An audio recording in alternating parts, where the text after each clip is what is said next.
Montar as melhores estratégias de intervenção para os nossos pacientes com dor lombar não é uma tarefa fácil. Profissionais mais experientes irão entender muito bem no que eu estou falando.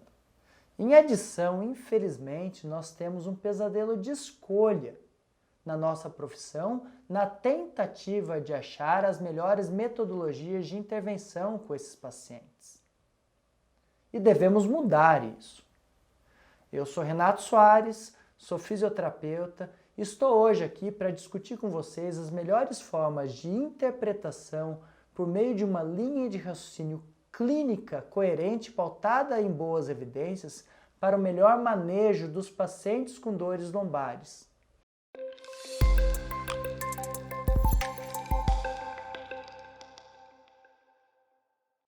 Hoje iremos discutir especificamente sobre a dor lombar não específica. Mas será que isso é comum?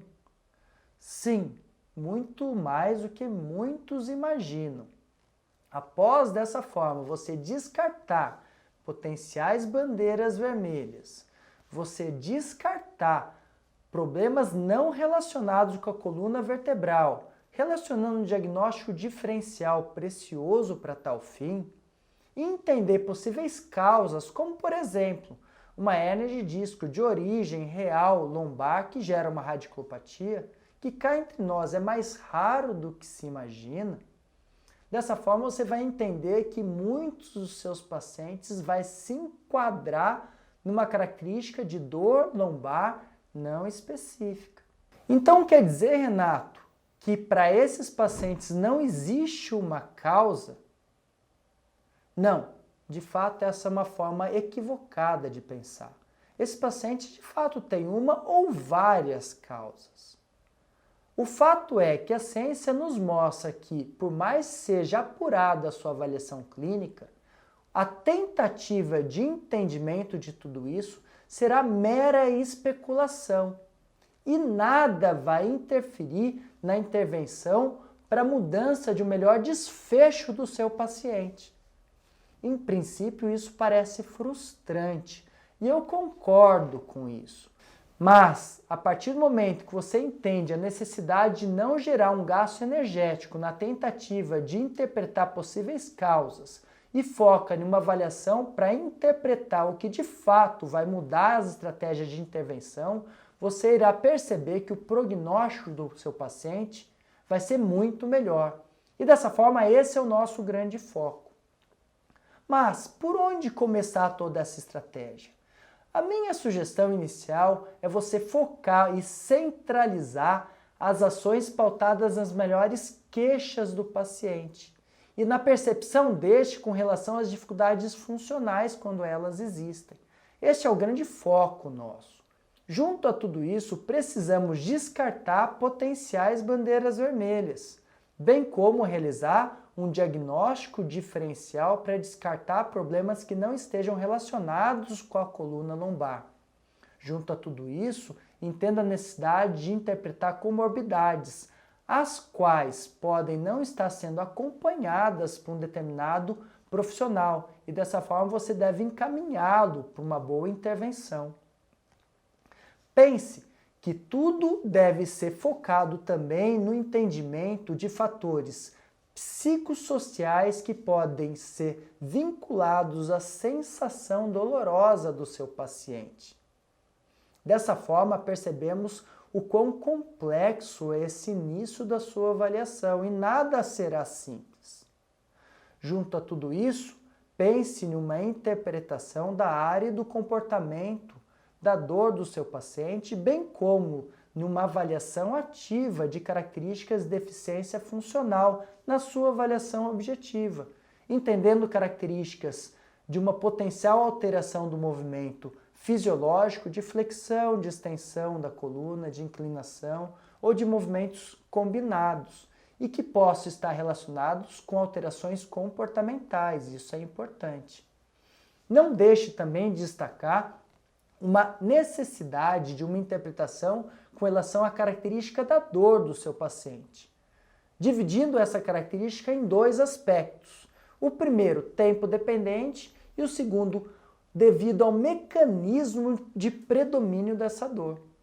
Dessa forma, classifique essa dor do paciente em potenciais características tempo-dependentes, identificando um quadro agudo ou um crônico, bem como interprete o predomínio da dor desse paciente com relação ao seu mecanismo, seja ele mais de predomínio nociplástico ou nociceptivo, visto que o neuropático você já descartou. Lembre que nós estamos falando de uma dor lombar não específica. E só depois de todas essas caracterizações é que você vai montar a melhor estratégia para o seu paciente. E a minha sugestão é você organizar essas informações basicamente em 3 grandes etapas. A primeira, talvez o grande foco da maioria dos pacientes, é diminuir a sintomatologia do quadro. Isso vai depender basicamente de 2 características diante do modelo que você vai propor de intervenção. Considerando a característica de irritabilidade tecidual e da sensação dolorosa do seu paciente.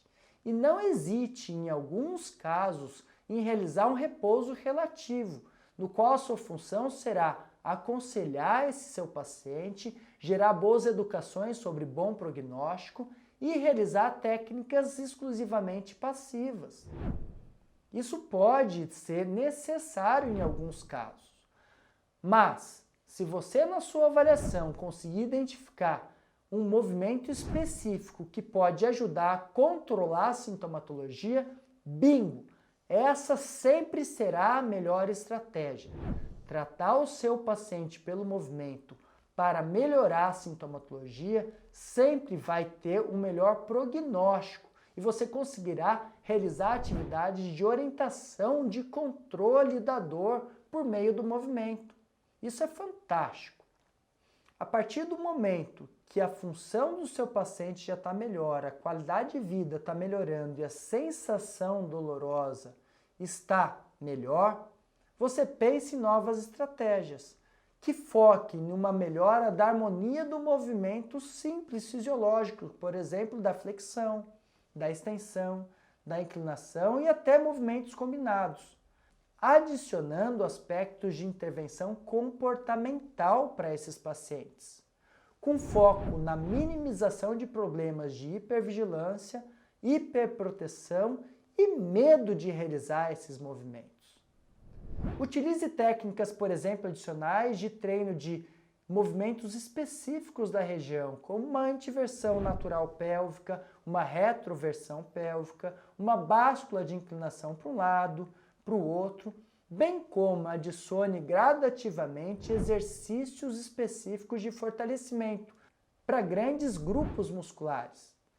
Flexores de tronco, extensores do tronco, inclinadores, rotadores e cada vez mais proporcione um estímulo funcional de fortalecimento, ao ponto que você chegue na última fase de ação com seu paciente, que é de fato a otimização funcional, o foco de um treinamento do potencial risco do movimento específico para esse paciente, que pode ser um gesto esportivo, um salto triplo, ou gestos específicos do lazer dele, como por exemplo jogar capoeira, ou até mesmo passar uma roupa. Saiba que nós temos que direcionar as ações de forma específica para cada paciente. E a sua decisão deve ser altamente flexível, sempre pautada em boas evidências. Se você gostou dessas informações, curta e compartilhe esse vídeo de tal forma que cada vez mais nós consigamos, de forma coletiva, melhorar as nossas estratégias para o manejo desse problema. Um forte abraço.